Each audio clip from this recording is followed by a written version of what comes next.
Hello, I'm Jez Smith and welcome to idea number 5 from the book Humans Are Not Resources, 50 Great Ideas for Managing a Modern Lean Agile Workforce. Now this idea is called Make People Management Skills Truly Cross-Functional, and it's important I think to start with an explanation of what we mean by the phrase cross-functional. So cross-functionality is a really important concept, especially in the world of Agile. If you look at a framework like Scrum, it says that team members in a development team or a team doing any sort of work really should be cross-functional. And the idea with this is that a team should be able to be given a piece of work, whatever it is, and deliver it end to end without needing necessarily to call on other teams, other people for help and assistance and so forth. So you end up with a team that, rather than being a team of testers, and then they have a separate team of developers and a separate team of user experience people, you have a developer, a tester, a user experience person, all in the same team. Now that in and of itself isn't necessarily cross-functional, that's multidisciplinary. You have lots of different disciplines all in one team.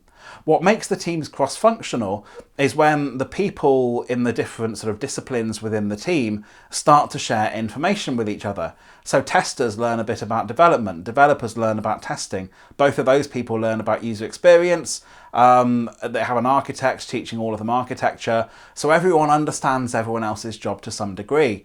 Because in a framework like Scrum, the team is collectively accountable. We get rid of this idea of individual accountability and say actually as a team we're collectively accountable. And if we're collectively accountable, then we all need to know what everyone else is doing, and really we all need to know how to do everyone else's job to some degree in case they go off sick, and we need to keep the work moving.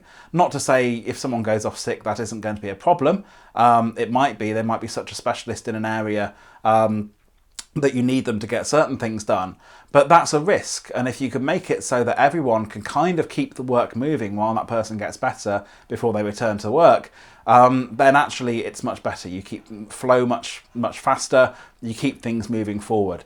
So we really want to empower people to learn about everyone else's jobs and become truly cross-functional. Not to say they'll be experts in every single facet of the work that the team does, but they should be competent to some degree in everyone else's areas so we can be collectively accountable and collectively we can keep that work moving forward. Incidentally, this is one of the reasons that the Scrum framework is called Scrum, because the idea of Scrum comes from the game of rugby.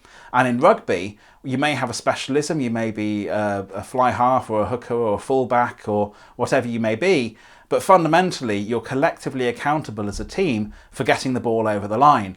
And if the ball lands at your feet all of a sudden, you don't go, well, I'm not a runner, I'm a kicker, so I'm going to stand here and wait for someone else to turn up who can carry that ball over the line. You pick the ball up and you run with it. Regardless of what your specialism is, you're all collectively accountable for getting that ball over the line. That's the idea of a framework like Scrum, and it's an idea that permeates so much of what we talk about when we talk about Agile and agility. So, we know that teams need to be cross-functional, but what if we started to expand this idea of cross-functionality out into the areas of people management and HR, and say that teams and people in teams need to learn to some degree people management skills and HR skills as well? I'll give you two genuine examples of this to illustrate it. So the first one was when I was working with a team. I'd asked if I could come into their retrospective, the meeting they have every 2 weeks to look at how they're working and how they could work together better. I sat there with the Scrum Master ran it, and they got out a pack of sticky notes. They gave everyone some sticky notes and a pen each and said, to start the retrospective, write down any problems you can think of over the last 2 weeks, stick them on the wall. We'll look at what we've got, we'll group together ones that are similar, we'll vote on which we think are the most important, and then we'll spend the rest of the time thinking of solutions to those problems until we run out of time. Very simple, standard, effective kind of retrospective technique. So everyone took a sticky note, they took a pen, everyone just wrote one sticky note, and they each stuck theirs on the wall, and every single person's sticky note said the same thing. And that same thing was another person's name who wasn't in the team. And we just sat there going, oh, good grief, we've got an HR issue, haven't we? Every single person in the team has said that person over there is their problem, the only problem they want to discuss. And we kind of sat there going, Can we discuss this? Are we allowed to discuss it? The other person's not here to defend themselves. Are there some HR issues around discussing people in this way? Could they have a legitimate and understandable complaint against us for discussing them and criticising them and being negative about them when they weren't here? Is this even the appropriate forum to be discussing that issue in? It's a people management issue, it's an HR issue. Should we even be bringing this into a retrospective? Now, the Scrum Master was fantastic and handled this really, really well. And the issue kind of got dealt with separately outside of the retrospective. But it really made us realise that we didn't know how to deal with this. And if we'd been taught how to deal with these sorts of things, we could have handled the whole situation much better. Another example is when a Scrum Master gets hired for a new team. And the point of the Scrum Master is to serve the team. They're not there to kind of tell the team what to do, to manage the team, to hold them to account, anything like that. Their job is to do whatever the team needs them to do in order to help the team become really, really high performing. So really, that Scrum Master should be chosen by the team. Very often what you see is that Scrum Masters go through hiring processes, that all goes through HR. Eventually they may be interviewed by a senior person around the team, a team manager or a manager of multiple teams, and then they're put into the team and the team go, "Hi, who are you? Let's get to know each other a bit. And why are you here?"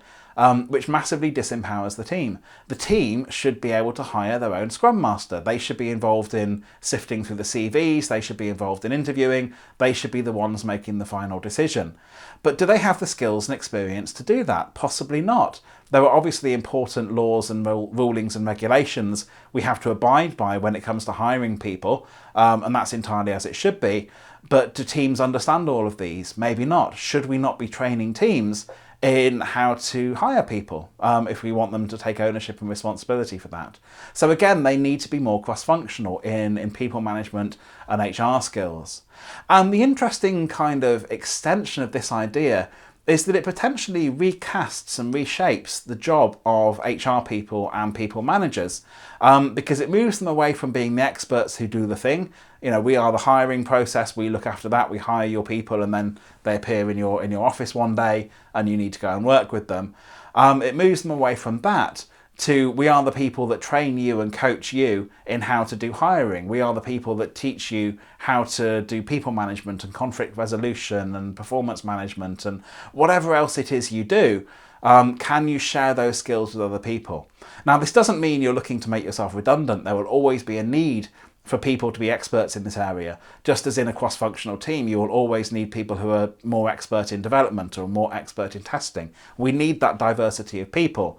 But it does reshape the way you approach your work from we are the people who do this for you to we are the people who teach you how to do it yourself and empower you to do it yourself. It's a really, really important shift we need to make, that team empowerment and cross-functionality as we move to more lean and agile ways of working. Now, I hope you found that idea interesting and useful. If you did, feel free to click like on this video, that would be lovely, or leave me a comment. I'd be really, really interested to hear how you think this might work in your particular area. If you really enjoyed the video, feel free to subscribe to the channel. There are plenty more videos like this coming up.